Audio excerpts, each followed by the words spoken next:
Bonjour chers étudiants. Aujourd'hui, et dans le cadre de notre cours de terminologie juridique, on va mettre l'accent sur les autres éléments du contrat, notamment la capacité de contracter, l'objet, la cause, et on verra par la suite la classification des contrats, sans oublier à la fin le glossaire juridique. La capacité de contracter أي أهلية التعاقد. Les parties doivent jouir de la capacité qui est l'aptitude d'une personne à être titulaire de droits et à les exercer par soi-même. Donc on a dit que les parties doivent jouir de la capacité. أي أن أطراف العقد يجب أن يتمتع بالأهلية. La capacité هي الأهلية. Qui est l'aptitude d'une personne à être titulaire de droits et à les exercer par soi-même. ما هي هذه الأهلية؟ هي قابلية الشخص بأن يتمتع بحقوقه à être titulaire de droits et à les exercer par soi-même. وأن يمارسها بنفسه. إذن الأهلية هي قابلية الشخص بأن يتمتع بحقوقه وأن يمارسها بنفسه أو بشكل شخصي. إذن المتعاقدين كما قلنا يجب أن يتمتع بالأهلية اللي هي la capacité، وهي قابلية الشخص بأن يتمتع بحقوقه وأن يمارسها بنفسه. C'est l'aptitude de la personne d'être titulaire de droits et à les exercer par soi-même. Et à les exercer par soi-même. Troisième élément du contrat, c'est l'objet. أي أن الركن الثالث من أركان العقد هو المحل. المحل. L'objet هو المحل. L'objet du contrat vise à quoi le débiteur est tenu envers le créancier.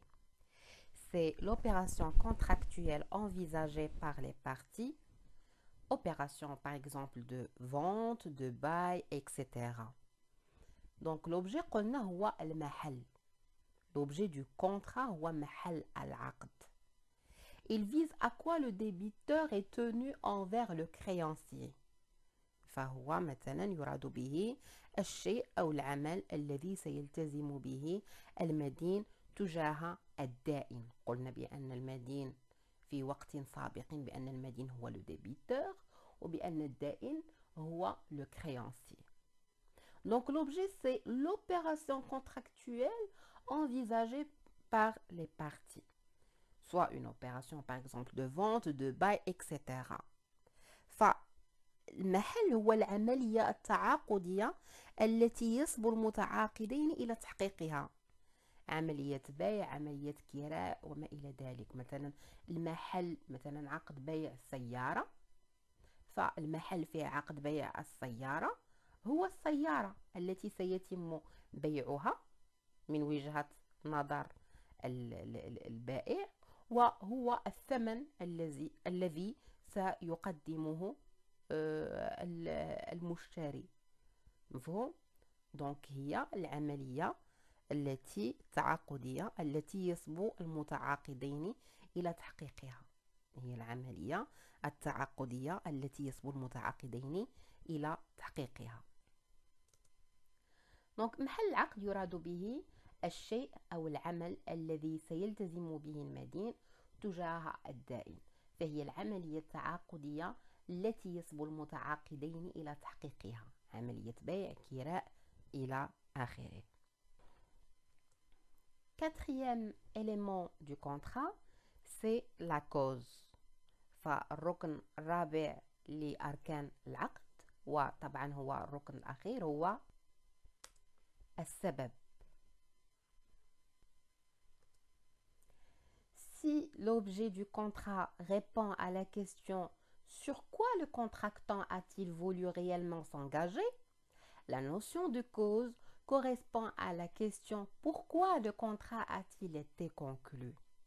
Donc on a dit, si l'objet du contrat répond à la question sur quoi le contractant a-t-il voulu réellement s'engager, فإذا كان المحل أو محل العقد يحاول الإجابة على سؤال جوهري وهو بماذا أراد المتعاقد l'iltizam, la notion de cause correspond à la question pourquoi le contrat a-t-il été conclu.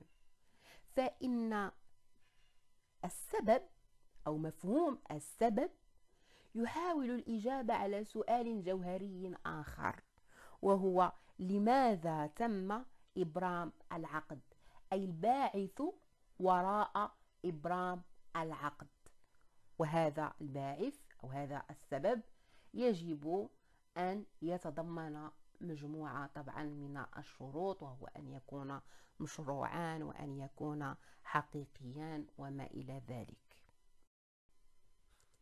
Alors, إذا كان المحل يجيب على السؤال التالي وهو بماذا أراد المتعاقد الالتزام، فإن السبب يجيب على سؤال آخر وهو لماذا تم إبرام العقد. Pourquoi le contrat a-t-il été conclu? Pourquoi le contrat a-t-il été conclu? Alors, on a dit que le contrat doit contenir des conditions de fond qui sont les éléments du contrat, notamment le consentement, la capacité, l'objet et la cause, et il doit avoir aussi des conditions de forme. Les conditions de forme. فكما سبق وذكرنا العقد يجب أن يتوفر على شروط موضوعية، وهذه الشروط الموضوعية هي أساسا أركان العقد، وهي الرضا أو التراضي والأهلية والمحل والسبب. كما أن العقد يجب أيضا أن يستجيب أو أن يستجمع شروطا متعلقة بالشكل أو شروط شكلية. شروط شكلية. En principe, le contrat est formé par le seul échange des consentements. Les parties peuvent donc choisir librement la forme de leur contrat. Dans certains cas, le formalisme est un élément de validité du contrat. En cas d'inobservation de ce formalisme, le contrat est donc frappé de nullité. On parle alors de formalisme direct ou de validité. Dans d'autres cas, l'écrit n'est exigé que pour faciliter la preuve ou pour le rendre opposable aux tierces. Donc on a dit qu'en principe, le contrat est formé par le seul échange des consentements. فمبدئيا العقد يبرم بمجرد تبادل الرضا بين الأفراد par le seul échange des consentements. Par le seul échange des consentements. قلنا بأن الرضا يتكون من عنصرين هو الإيجاب والقبول. فبمجرد تبادل الرضا بين الأطراف فإن العقد يعتبر مبرما. إذن كقاعدة العقد لا يجب أن يصب في قالب شكلي معين. ليس من الضروري كتابة العقد. ليس من الضروري كتابة العقد. فالقاعدة العامة هو أن العقود تتسم بالرضائية. العقود رضائية، أي أن العقود لا يجب مبدئيا لا يجب كتابتها، والاستثناء هو الشكلية. العقود الشكلية كما سنرى بعد قليل هي العقود التي يجب كتابتها. دونك هذا هو المبدأ. المبدأ هو أن العقود ليست كتابية، يكفي تبادل الرضا ما بين الأطراف لنعتبر بأن العقد مبرما. Les parties peuvent donc choisir librement la forme de leur contrat. فالأطراف يمكنهم إذن اختيار شكل عقدهم بكل حرية. إذا أرادوا أن يكتبوا ذلك العقد فهم يكتبوه، وإذا لم يريدوا فإنهم يبقون عليه عقدا رضائيا أي شفهيا ليس إلا. Dans certains cas, le formalisme est un élément de validité de contrat. أحيانا الشكلية تعتبر ركنا من أركان العقد. Dans certains cas, le formalisme هي الشكلية est un élément de validité de contrat. هي ركن من أركان العقد، أو من أركان لازمة بغية انعقاد عقد معين. En cas d'inobservation de ce formalisme, le contrat est donc frappé de nullité. وفي حال عدم احترام هذه الشكلية فإن مآل العقد يكون هو البطلان، la nullité. وقلنا بأننا كنميزو ما بين la nullité البطلان وما بين la récision اللي هي الإبطال أو ما يعرف بالبطلان النسبي.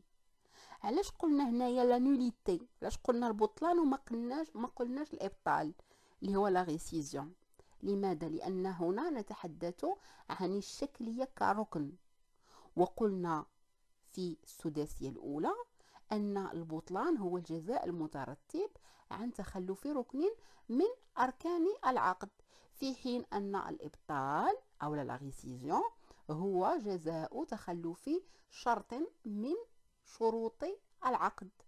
ومن أهم شروط العقد هو أن يتأتى الرضا سليما غير مشوب بأي عيب من العيوب، كعيب التدليس أو عيب الإكراه أو عيب الغلط وما إلى ذلك. مفهوم؟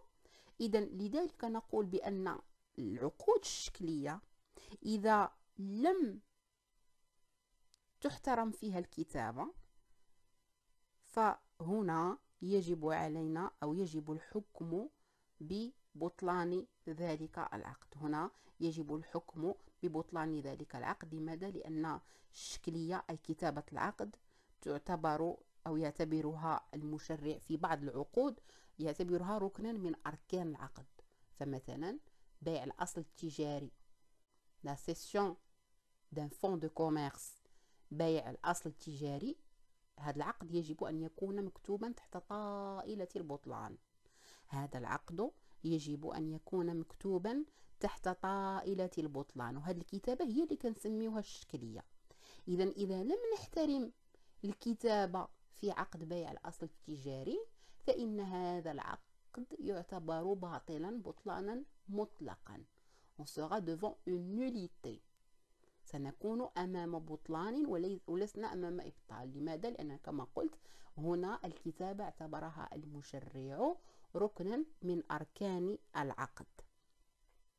On parle alors de formalisme direct ou de validité. عندما تكون الكتابة ركن من أركان العقد أو عندما تكون الشكلية ركن من أركان العقد فهذه الشكلية نعتبرها شكلية انعقاد، le formalisme direct ou de validité، كنسميوها شكلية الانعقاد. إذا عندما تكون الشكلية عندما تكون الشكلية ركنا اشترطه المشرع ينضاف إلى الأركان الأربعة الأخرى فهذه الشكلية نسميها شكلية الانعقاد. Dans d'autres cas, l'écrit n'est exigé que pour faciliter la preuve ou pour le rendre opposable aux tierces. في حالات أخرى فإن الكتابة أي الشكلية يشترطها المشرع لكي تكون فقط وسيلة للإثبات أو حجة في مواجهة الأغيار. Les tiers هما الأغيار. Donc dans d'autres cas l'écrit n'est exigé que pour faciliter la preuve. في حالات أخرى فإن الكتابة أو الشكلية تشترط فقط من أجل تسهيل عملية الإثبات أو من أجل جعل ذلك العقد حجة في مواجهة الأغيار. إذن هنا الكتابة نسميها كتابة الإثبات. عندما تكون الكتابة وسيلة من وسائل تسهيل الإثبات أو الشكلية آلية من آلية تسهيل الإثبات، نسمي هذا النوع من الشكلية بشكلية الإثبات. ولكن عندما كما سبق وذكرت عندما تكون الشكلية ركنا من أركان العقد فإننا نسميها شكلية الانعقاد. إذن دوغينافون من هنا للمستقبل دائما فاش غتبقاو تدرسوا شي عقد يجب أن يكتب، فدائما ستميزون في نوع تلك الكتابة، هل هي كتابة انعقاد، هل هي تعتبر ركنا من أركان العقد، أو فقط كتابة إثبات، أي كتابة الهدف منها هو تسهيل الإثبات ديال داك العقد أو ديال داك التصرف وجعل ذلك العقد حجة في مواجهة الأغيار. دونك كما قلنا فمبدئيا العقد يبرم بمجرد تبادل الرضا بين الأفراد. فالأفراد يمكنهم إذن اختيار شكل عقدهم بكل حرية. Les parties peuvent choisir librement la forme de leur contrat. في بعض الحالات تكون الشكلية ركنا من أركان العقد. Dans certains cas, le formalisme est un élément de validité du contrat.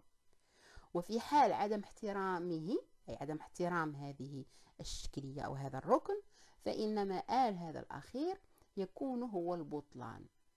هنا نكون إذن أمام شكلية الانعقاد. اللي كتسمى بالفرنسية le formalisme direct ou de validité. في حالات أخرى فإن الكتابة تكون وسيلة للإثبات فقط.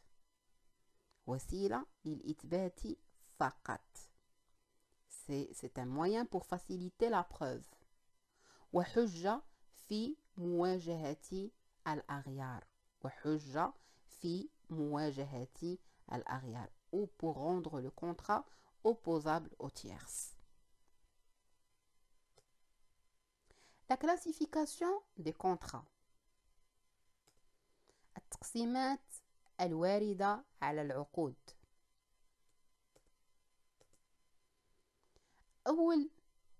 Première classification, c'est le contrat solennel. Outre l'échange de consentement, il nécessite l'accomplissement de formalités sous peine de nullité du contrat. Ces formalités consistent généralement en la rédaction obligatoire d'un écrit sous seing privé ou authentique. Le contrat solennel هو الذي يعرف باللغة العربية بالعقد الشكلي. Outre l'échange de consentement, il nécessite l'accomplissement de formalités sous peine de nullité de contrat. فإلى جانب الرضا outre l'échange de consentement هذا النوع من العقود يشترط ضرورة اتباع شكليات معينة تحت طائلة البطلان.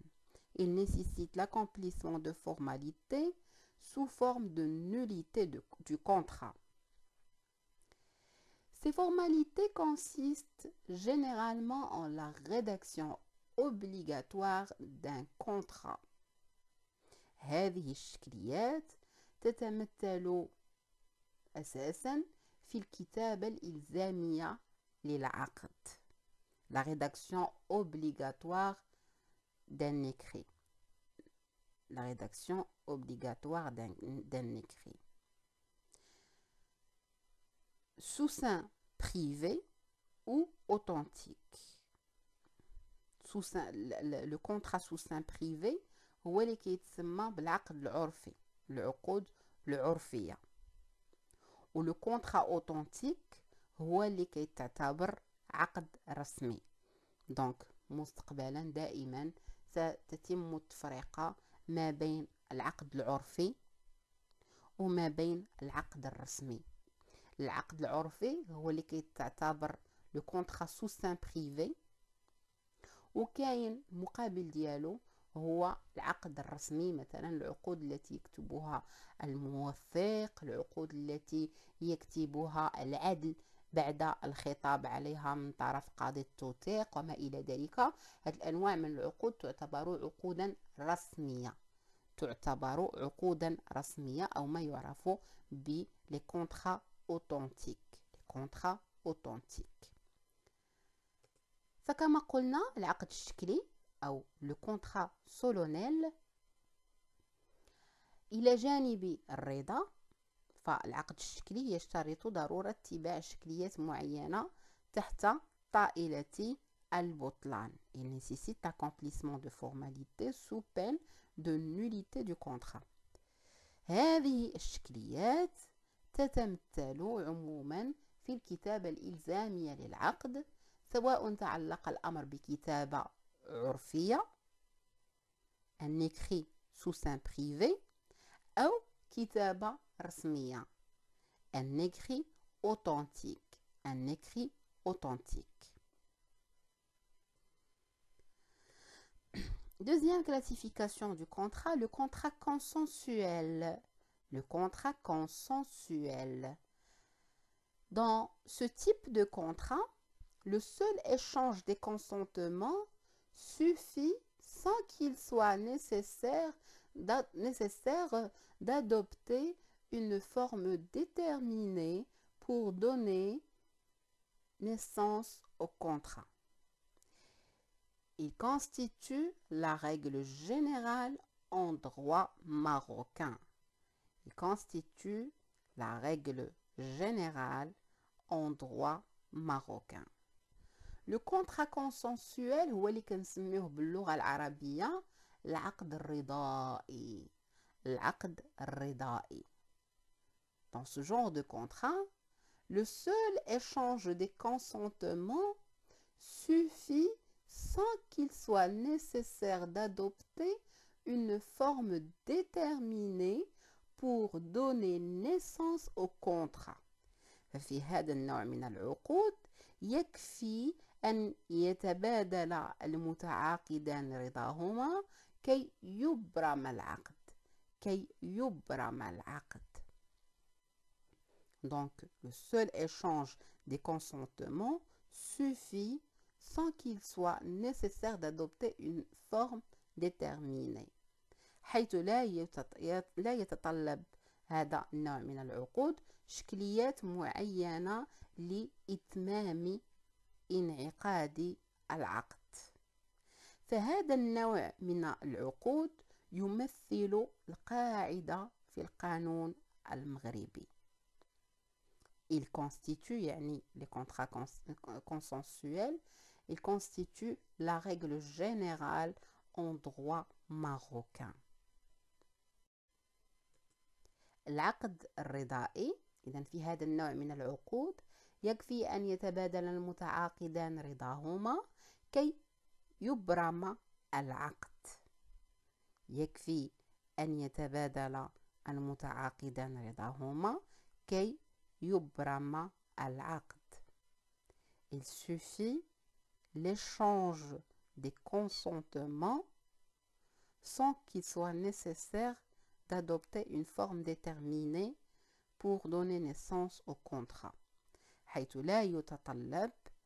أو حيث لا يتطلب شكليات معينة لإتمام إبرام العقد. فهذا النوع من العقود يمثل القاعدة في القانون المغربي. Ce genre de contrat constitue la règle générale en droit marocain. إذن كما سبق وذكرنا القاعدة في العقود المغربية هي أنها عقود رضائية، والاستثناء هي العقود الشكلية. الاستثناء هي العقود الشكلية.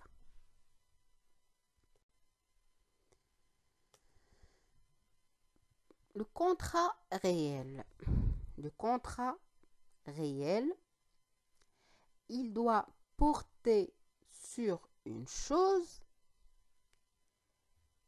Il nécessite la remise matérielle de la chose, objet du contrat. Le contrat réel هو العقد العيني. Il doit porter sur une chose. يجب أن ينصب على شيء معين. Il nécessite la remise matérielle de la chose objet du contrat. فهو يتطلب ضرورة التسليم المادي للشيء محل العقد. يتطلب ضرورة التسليم المادي للشيء محل العقد. هذا هو le contrat réel أو لا العقد العيني. تصبح مسألة التسليم ركنا أيضا من أركان العقد. هنا تصبح مسألة التسليم ركنا من أركان العقد. بحال فاش هضرنا على العقد الشكلي قلنا تصبح مسألة الكتابة والشكلية بصفة عامة ركنا من أركان العقد كي ينضاف إلى ركن الرضا والمحل والسبب والأهلية. هنا في العقود العينية هي عقود تنصب على شيء il est porté sur une chose، ويصبح أيضا التسليم ركنا من أركان العقد ينضاف إلى باقي العقود، أو عفوا ينضاف إلى باقي الأركان المكونة للعقد كركن كما ذكرت الأهلية والرضا والمحل والسبب. العقد العيني يجب أن ينصب على شيء معين. Il doit porter sur une chose. فهو يتطلب ضرورة التسليم المادي للشيء محل العقد. Il nécessite la remise matérielle de la chose objet du contrat.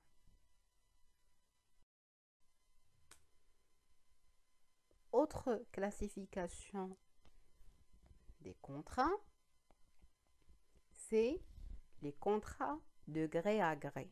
Alors là, d'autres nominations, c'est les contrats négociés. Les contrats négociés. Donc, les contrats de gré à gré, un contrat de gré à gré est conclu après libre discussion des clauses du contrat entre la partie. La libre discussion n'est possible que si les parties sont économiquement égales. Le contrat n'est négocié que si chaque clause est discutée de manière détaillée et personnalisée. Le contrat de gré à gré هي عقود المفاوضة، أو لكن نسميوها les contrats négociés. Les contrats négociés أي عقود المساومة. عقود المساومة. Ce genre de contrat est conclu après libre discussion des clauses du contrat entre les parties. فهذا النوع من العقود يتمتع فيها الأفراد بحرية مناقشة بنود العقد. Les clauses du contrat هي بنود العقد. Donc les parties ont la liberté de discuter les clauses du contrat. La libre discussion n'est possible que si les parties sont économiquement légales. فلا يكون هناك محل لحرية مناقشة عقد معين إلا إذا كان الأفراد متساوون من الناحية الاقتصادية. إلا إذا كان الأفراد متساوون من الناحية الاقتصادية.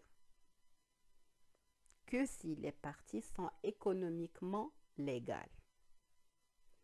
وهنا كاين مجموعة من العقود الاستهلاكية كيكون المهني من الناحية الاقتصادية أقوى من المستهلك ويعلم بأن ذلك المستهلك يحتاج تلك الخدمة أو ذلك الشيء، وبالتالي لا يسمح للمستهلك الذي يعتبر طرفا ضعيفا في العقد لا يسمح له بحرية مناقشة بنود العقد.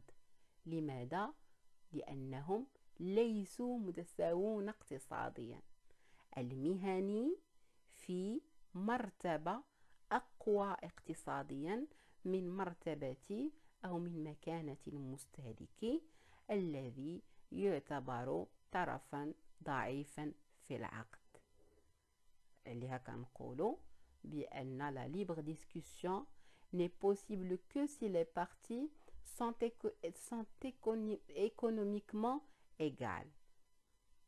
La libre discussion n'est possible que si les parties sont économiquement égales. فحرية مناقشة بنود العقد لا يكون لها محل إلا إذا كان الأفراد متساوون من الناحية الاقتصادية.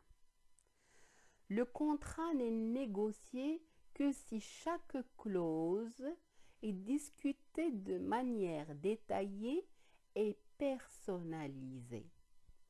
متى نكون أمام عقد مفاوضة أو عقد مساومة؟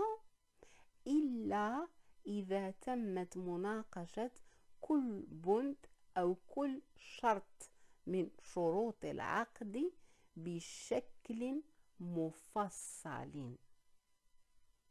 Le contrat n'est négocié que si chaque clause est discutée de manière détaillée et personnalisée. إلا إذا تمت مناقشة كل بند أو شرط بشكل مفصل.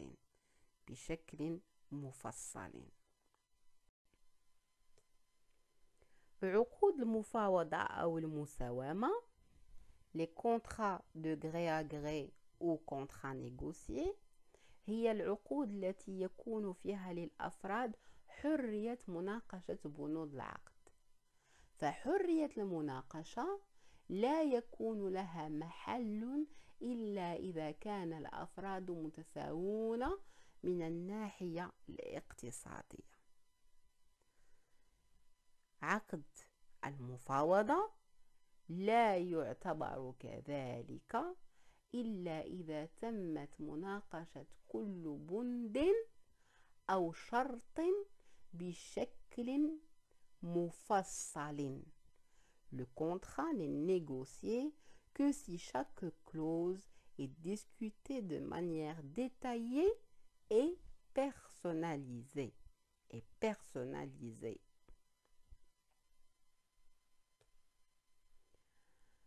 Le contrat d'adhésion. Le contenu du contrat est fixé par la partie la plus puissante économiquement. La seule liberté de l'autre partie étant d'adhérer au contrat proposé ou de ne pas contracter du tout. Le contrat d'adhésion هو اللي كيتسمى باللغة العربية بعقود الإذعان. عقود الإذعان. Le contenu du contrat est fixé par la partie la plus puissante économiquement. فمضمون العقد يحدده الطرف الأقوى اقتصاديا. يحدده الطرف الأقوى اقتصاديا. La seule liberté de l'autre partie étant d'adhérer au contrat proposé ou de ne pas contracter du tout. فالحرية الوحيدة المعترف بها للطرف الآخر هي أن يذعن أن يقبل أو أن يذعن للعقد المقترح أو أن لا يتعاقد. قلنا بأن الحرية الوحيدة المعترف بها للطرف الآخر أو المتعاقد الآخر هي أن يذعن أو يقبل بالعقد المقترح أو لا يتعاقد أصلا. فمثلا هناك عقود ديال النقل، مثلا عقود النقل السككي. المكتب ديال النقل السككي يعتبر أقوى اقتصاديا. عندما يحدد لنا ثمن التذكرة فإننا كمسافرين ليست لنا حرية مناقشة ثمن تلك التذكرة. الحرية الوحيدة التي نتمتع بها هي إما أن نقبل بتلك التذكرة بالثمن الوارد عليها، وإما أن لا نقبل وأن لا نتعاقد أصلا ونبحث عن وسيلة أخرى من وسائل النقل. فمثلا عقد النقل مثلا عبر القطارات هو عقد إذعان. لماذا هو عقد إذعان؟ Parce que les parties ne sont pas égales sur le point de vue économique. Les parties ne sont pas égales sur le point de vue économique. لماذا عقد نقل سككي عقد إذعان؟ لأن الأفراد ليسوا على نفس قدم المساواة من الناحية الاقتصادية. ليسوا على نفس قدم المساواة من الناحية الاقتصادية، وبالتالي فإن الطرف الأقوى اقتصاديا هو الذي يحدد مضمون العقد، أما الطرف الضعيف فهو يتمتع بحرية وحيدة، وهي إما أن يذعن لذلك العقد أن يقبل به أو أن لا يتعاقد أصلا. عقود الإذعان فمضمونها يحدده الطرف الأقوى اقتصاديا، والحرية الوحيدة المعترف بها للطرف الآخر هي أن يذعن أي يقبل بالعقد المقترح أو ألا يتعاقد. هي أن يذعن أي يقبل بالعقد المقترح أو ألا يتعاقد أصلا. Autre sorte de contrat, c'est le contrat synallagmatique ou bilatéral. Ce genre de contrat est créé, il crée des obligations et des droits réciproques et interdépendantes. Chaque partie est à la fois créancière et débitrice de l'autre. Exemple, le contrat de vente. Le contrat synallagmatique هو العقد تبادلي أو عنده اسم آخر باللغة العربية العقد الملزم لجانبين. Ce genre de contrat crée des obligations et des droits réciproques et interdépendantes. فهذا النوع من العقود يرتب التزامات وحقوق في جانب كل من طرفي العقد. في جانب كل من طرفي العقد. Chaque partie est à la fois créancière et débitrice de l'autre. Exemple, le contrat de vente. فكل طرف يعتبر دائنا ومدينا في نفس الوقت. فكل طرف يعتبر دائنا une partie créancière ومدينا une partie débitrice de l'autre. فكل طرف يعتبر في نفس الوقت دائنا ومدينا. مثال عقد البيع. فعقد البيع المشتري ملزم بأداء الثمن والبائع ملزم بتسليم المبيع. المشتري ملزم بأداء الثمن والبائع ملزم بأداء المبيع. إذن في عقد البيع المشتري يعتبر دائنا ومدينا في نفس الوقت والبائع أيضا يعتبر مدينا ودائنا في نفس الوقت. فالبائع مدين للمشتري بشيء المبيع ودائن له بالحصول على ثمن ذلك الشيء المبيع أو مقابل ذلك الشيء المبيع. والمشتري أيضا يعتبر مدينا ودائنا في نفس الوقت لأن المشتري مدين لأنه عليه أن يؤدي ثمن المبيع ودائن لأنه يجب أن يحصل على الشيء المبيع الذي وقع عليه التعاقد. العقود التبادلية أو الملزمة لجانبين contrat synallagmatique ou bilatéral هي العقود التي ترتب التزامات وحقوق في جانب كل من طرفيها. في جانب كل من طرفيها. فكل طرف يعتبر دائنا ومدينا في نفس الوقت. Chaque partie est à la fois créancière et débitrice de l'autre. Exemple, le contrat de vente. مثال عقد البيع. Le contrat unilatéral est un acte entre une ou plusieurs personnes qui ne fait naître d'obligation qu'à la charge d'une seule. Exemple, la donation.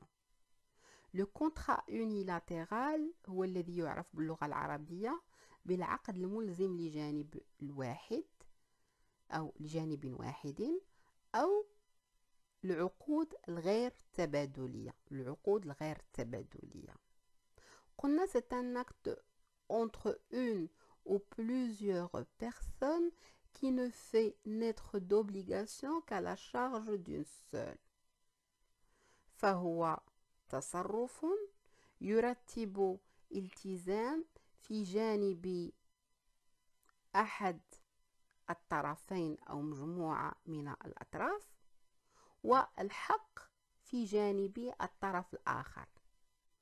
إذن طرف يترتب عليه الالتزام، والطرف الآخر لا يترتب عنه أي التزام محدد، بل يتمتع بالحق فقط دون أي التزام آخر. يترتب أو يتمتع بحق معين فقط، ولا يترتب على عاتقه ولا يلقى على عاتقه أي التزام. Exemple la donation. مثال عقد الهبة. مثال عقد الهبة. فعقد الهبة من العقود الغير تبادلية. est un contrat unilatéral. لماذا؟ لأن الالتزام يترتب في جانب الواهب فقط. الالتزام يترتب في جانب الواهب فقط. أما الموهوب له فلا يلقى عليه أي التزام، هو يتمتع بالحقوق فقط. هو يتمتع بالحقوق فقط، أي الحق في الحصول على تلك الهبة. أي الحق في الحصول على تلك الهبة.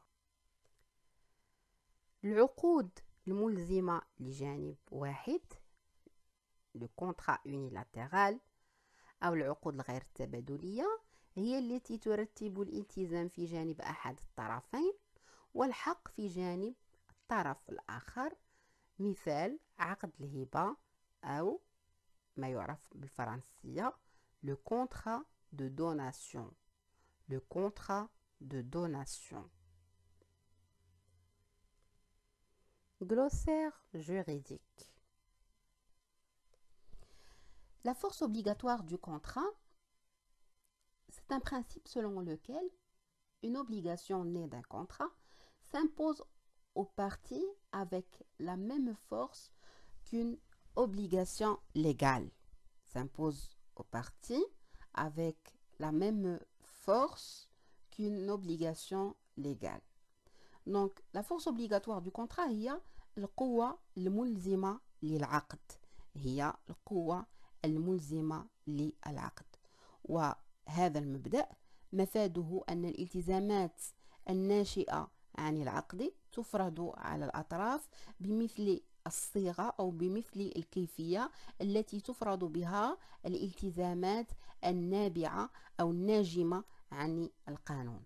هذا المبدأ هو الذي نسميه باللغة العربية العقد شريعة المتعاقدين. العقد شريعة المتعاقدين، حيث نظمه المشرع المغربي في الفصل 230 من قانون الالتزامات والعقود، والذي جاء فيه أن الالتزامات التعاقدية المنشأة على وجه صحيح تقوم مقام القانون بالنسبة إلى منشئها، ولا يجوز إلغاؤها إلا برضاهما معا أو في الحالات المنصوص عليها في القانون. Alors, l'article 230 du DOC énonce que les obligations contractuelles valablement formées tiennent lieu de loi à ceux qui les ont faites et ne peuvent être révoquées que de leur consentement mutuel ou dans les cas prévus par la loi. Ou dans les cas prévus par la loi. L'autonomie de la volonté, cette notion induit le principe de liberté contractuelle. Le contenu du contrat est librement déterminé par les parties sous réserve du respect de l'ordre public. Alors l'autonomie de la volonté هي مبدأ سلطان الإرادة، هي مبدأ سلطان الإرادة. فهذا المفهوم يقودنا إلى مبدأ آخر وهو مبدأ الحرية التعاقدية. Cette notion induit le principe de liberté contractuelle، أي الحرية التعاقدية. مفاد هذا المبدأ أن مضمون العقد يحدده الأطراف بكل حرية شريطة احترام النظام العام. إذا مفاد هذا المبدأ أن مضمون العقد le contenu du contrat est librement déterminé par les parties. فمفاد قلنا هذا المبدأ أن مضمون العقد يحدده الأطراف بكل حرية شريطة احترام النظام العام sous réserve du respect de l'ordre public. وسبق ودرسنا في وقت سابق أن النظام العام هو l'ordre public. La nullité ou la nullité absolue. Donc l'article 2 du DOC exige la réunion de 4 éléments qui sont nécessaires à la formation du contrat: la capacité, l'objet, le consentement et la cause. Si l'un de ces éléments fait défaut, il faut recourir au juge pour lui demander de détruire le contrat. C'est ça la nullité. C'est une sanction de l'absence d'un élément constitutif du contrat. إذن la nullité هي البطلان، ونسميها أيضا ب la nullité absolue أي البطلان المطلق. La nullité absolue هي البطلان المطلق. Donc on a dit que l'article 2 du DOC exige la réunion de 4 éléments qui sont nécessaires à la formation du contrat: la capacité, l'objet, le consentement et la cause. فالفصل جوج من قانون الالتزامات والعقود يشترط اجتماع 4 أركان في العقد، وهي الأهلية la capacité، المحل l'objet، الرضا le consentement والسبب اللي هو la cause. Si l'un de ces éléments fait défaut, il faut recourir au juge pour lui demander de détruire le contrat. فإذا تخلف ركن من هذه الأركان الأربعة وجب اللجوء إلى القضاء من أجل المطالبة بهدم العقد، pour lui demander de détruire le contrat. C'est ça la nullité. C'est une sanction de l'absence d'un élément constitutif du contrat. فهذا الهدم هو الذي نسميه بالبطلان، فهو جزاء يترتب في حال تخلف ركن من الأركان المكونة للعقد. إذن البطلان أو البطلان المطلق، فوفقا كما قلنا الفصل 2 من قانون الالتزامات والعقود نجده يشترط اجتماع 4 أركان في العقد، وهي الأهلية، المحل، الرضا والسبب. وإذا تخلف ركن من هذه الأركان وجب اللجوء إلى القضاء من أجل المطالبة بهدم ذلك العقد، وهذا الهدم هو الذي نسميه بالبطلان، فهو جزاء يترتب في حال تخلف ركن من الأركان المكونة للعقد. La récision ou la nullité relative. Quand il s'agit d'un vice de consentement, le contrat vicié est annulable de nullité relative. Ça veut dire la récision. La théorie moderne prend en considération l'intérêt violé. Lorsque la règle violée est une règle d'intérêt particulier, on parle de nullité relative, la récision. Par contre, si la règle violée est une règle d'intérêt général, tout intéressé peut demander l'annulation du contrat. On entend par cette annulation la nullité absolue. La nullité absolue. إذن la récision أو la nullité relative هي التي تعرف بالإبطال أو بالبطلان النسبي. La nullité relative، البطلان النسبي الذي يقابله البطلان المطلق الذي رأيناه قبل قليل. Quand il s'agit d'un vice de consentement, le contrat vicié est annulable de nullité relative. Ça veut dire la récision. عندما يتعلق الأمر بعيب من عيوب الإرادة الفيس دو كونسنتمون فإن ذلك العقد يجب بطلانه بطلانا نسبيا بطلانا نسبيا أو ما يعرف بالإبطال بطلان النسبي هو الإبطال. La nullité relative هي la récision هي الإبطال. La théorie moderne prend en considération l'intérêt violé. فالنظرية الحديثة تأخذ بعين الاعتبار المصلحة التي تم خرقها. Lorsque la règle violée est une règle d'intérêt particulier, on parle de nullité relative, la récision. فإذا كانت القاعدة المنتهكة قاعدة تهم المصلحة الخاصة فإننا نكون أمام بطلان نسبي أي الإبطال.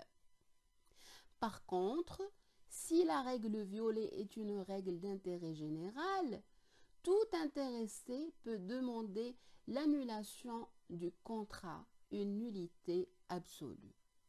بمقابل ذلك إذا كانت القاعدة التي تم خرقها لها علاقة بالمصلحة العامة فكل من له مصلحة tout intéressé يمكنه المطالبة ببطلان العقد. والبطلان الذي نقصده هنا هو البطلان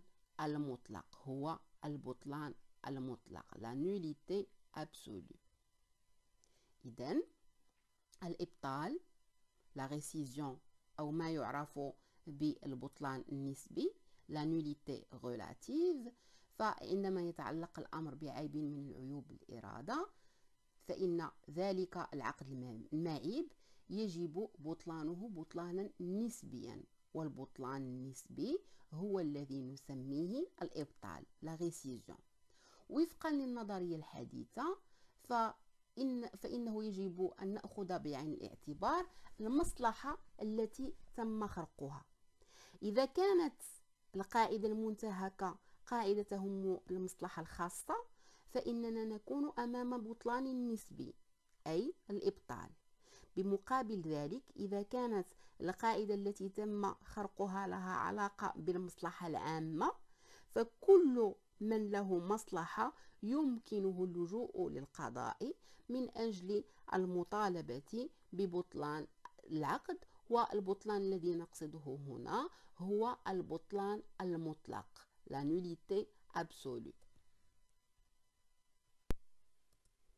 La résolution du contrat est l'anéantissement rétroactif du contrat pour défaut d'exécution de ce contrat. La résolution du contrat est فسخ العقد et l'anéantissement rétroactif du contrat. مفاد هذا المصطلح هو محو آثار العقد بشكل رجعي.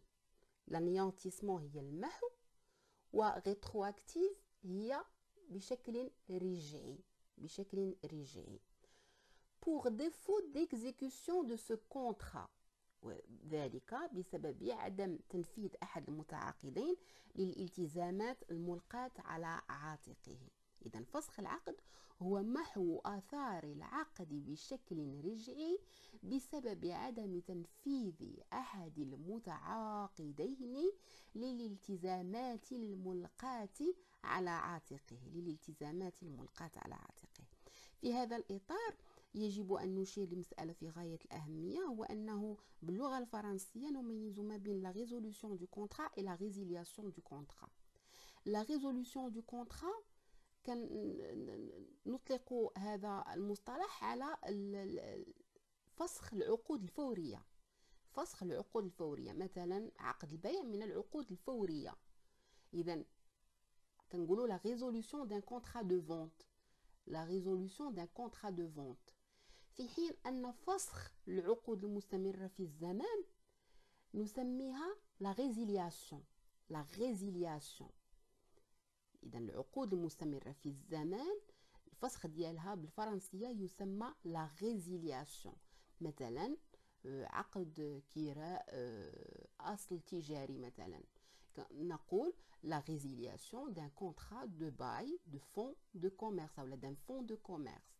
la résiliation ما تنقولوش la résolution. إذا في اللغة الفرنسية نميز ما بين الفسخ في العقود الفورية نسميه la résolution، والفسخ في العقود المستمرة في الزمن كعقد الكراء أو عقد الشغل وما إلى ذلك نسميه بلا résiliation. Le mineur, c'est l'individu de l'un ou de l'autre sexe qui n'a point encore l'âge de 18 ans accompli. Le mineur أي القاصر هو الشخص سواء كان جنسه ذكرا أو أنثى de l'un ou de l'autre sexe من هذا الجنس أو ذاك qui n'a point encore l'âge de 18 ans accompli والذي لم يبلغ بعد سن 18 سنة كاملة. إذن القاصر هو الشخص سواء كان جنسه ذكرا أو أنثى والذي لم يبلغ بعد سن 18 سنة كاملة qui n'a point encore l'âge de 18 ans accompli. Donc c'était tout pour aujourd'hui. Merci pour votre attention et à la semaine prochaine, Inch'Allah.